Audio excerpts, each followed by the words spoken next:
comment devenir un monstre de productivité pour réussir, comment hacker la réussite, si on peut dire ça comme ça, sachant que tout le monde a 24 heures dans une journée, mais on n'a pas tous les mêmes 24 heures. Ça, c'est une réalité.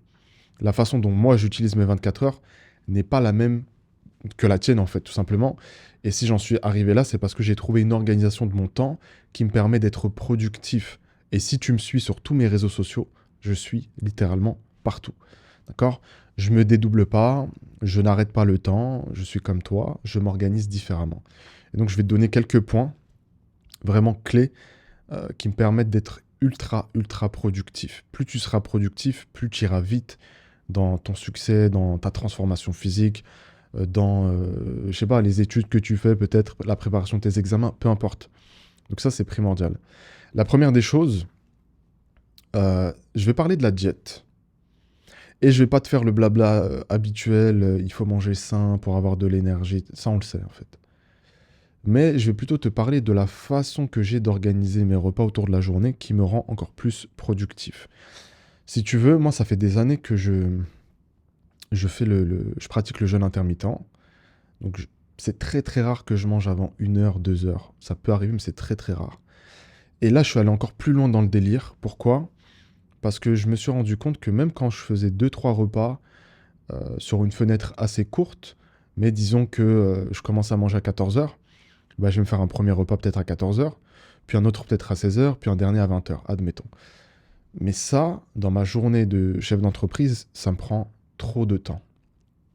Trop de temps de fou. Donc je me suis dit, il va falloir, non pas forcément que je réduise la fenêtre, mais finalement c'est ce que j'ai fait, mais surtout que je réduise le nombre de repas. Donc aujourd'hui, c'est très simple comment je m'organise. Dans la journée déjà, avant 14 heures, je mange rien. La seule chose que je vais manger entre 14 heures et 20 heures, c'est une barre de protéines et des fruits. Pourquoi? Parce que ça prend littéralement 5 minutes à manger. Mais si je commence à me préparer mes repas, parce qu'il faut savoir qu'il faut peser, on compte les calories, etc., ça va me prendre trop de temps. Et c'est du temps que je ne vais pas passer à produire, justement. Donc maintenant, si vous avez évidemment des problèmes de santé ou je ne sais quoi, que vous ne pouvez pas faire, que ce soit l'OMAD ou le jeûne intermittent, ne le faites pas. Mais c'est quelque chose, si vous êtes en bonne santé, si vous n'avez pas de problème, pas besoin de manger 5 fois par jour, et normalement, euh, ça devrait aller, eh bien, je vous recommande de revoir l'organisation de votre diète et de votre prise alimentaire, tout simplement. Parce que ça fait perdre du temps, la vaisselle, le machin. Je fais un gros repas dans la journée. J'ai qu'un gros repas à préparer finalement. Si j'ai pas le temps, bah, c'est ma femme qui me le prépare. Et c'est très bien comme ça. Donc, et en plus, moi je suis un gros mangeur. J'aime pas aller me coucher avec le ventre vide. Donc ça me permet de manger une grosse quantité. C'est beaucoup plus simple de tenir sa diète.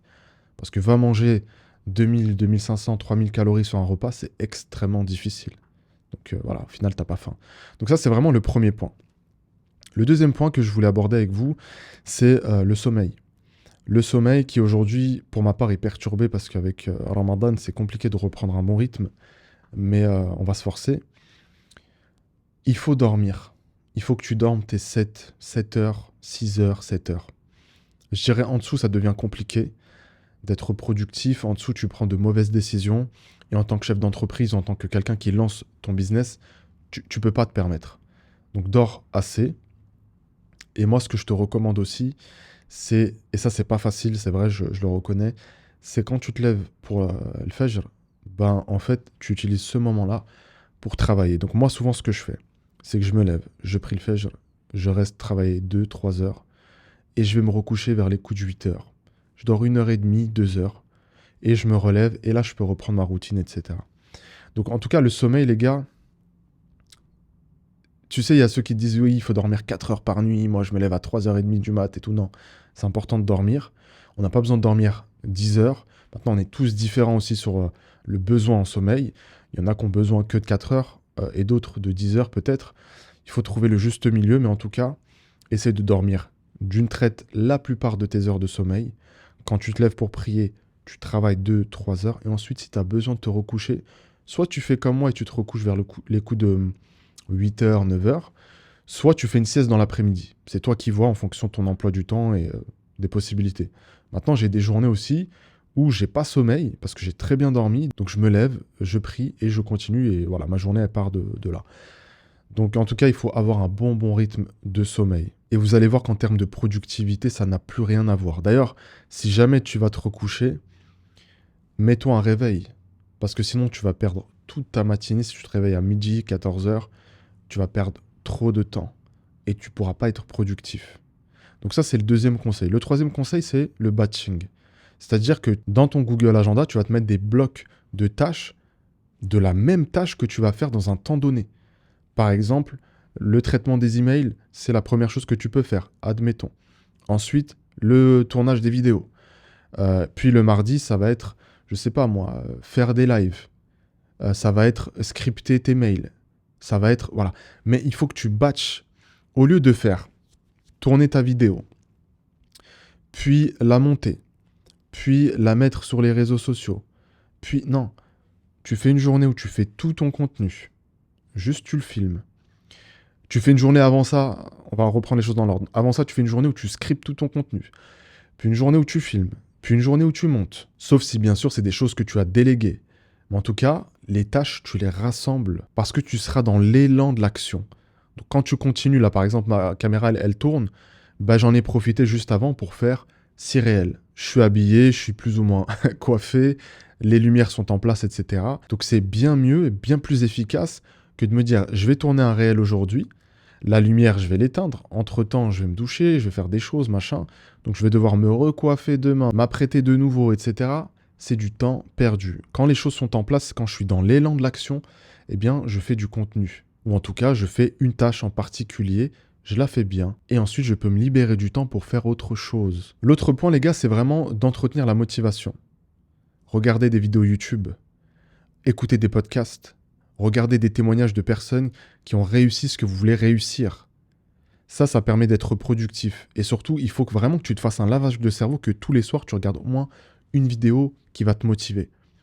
Le lendemain, quand tu te lèves, tu sais pourquoi tu te lèves, tu sais pourquoi tu fais tous les sacrifices que tu fais. D'accord ? Là, je vais essayer d'aller droit au but parce que je sens que la batterie de mon micro commence à bégayer. Donc voilà, tu suis des newsletters, bref, entretiens ta motivation. Et la dernière chose, les gars, c'est traquer tes résultats. Plus tu vas traquer tes résultats, plus ça va te mettre dans cet élan de motivation, de discipline, plus tu vas voir que les choses fonctionnent et plus tu vas être productif. Une fois que tu as compris la recette du succès, bah, c'est plus facile de l'implémenter. Quand je sais qu'aujourd'hui, en faisant des vidéos, j'ai des clients donc j'ai de l'argent donc je peux continuer d'être libre, etc. Eh bien, faire des vidéos, c'est plus un fardeau pour moi parce que c'est mon levier pour être libre. Donc, tu traques tes résultats. Si tu appliques vraiment ces quelques conseils, tu vas voir que tu auras beaucoup plus de temps pour toi, beaucoup moins de temps à stresser parce que les échéances, elles passent et que toi, tu es en retard. Et tu vas avancer beaucoup plus vite dans tes objectifs. Et peu importe les objectifs, quand je te parle de batching, ça peut être batcher les repas. Tu vois, si tu prépares des repas parce que, je sais pas, tu veux perdre du poids, ben, tu prends une après-midi et tu fais tous tes repas. Ça peut être la même chose sur tes devoirs si tu es étudiant ou que sais-je. Ici, on parle beaucoup d'entrepreneuriat.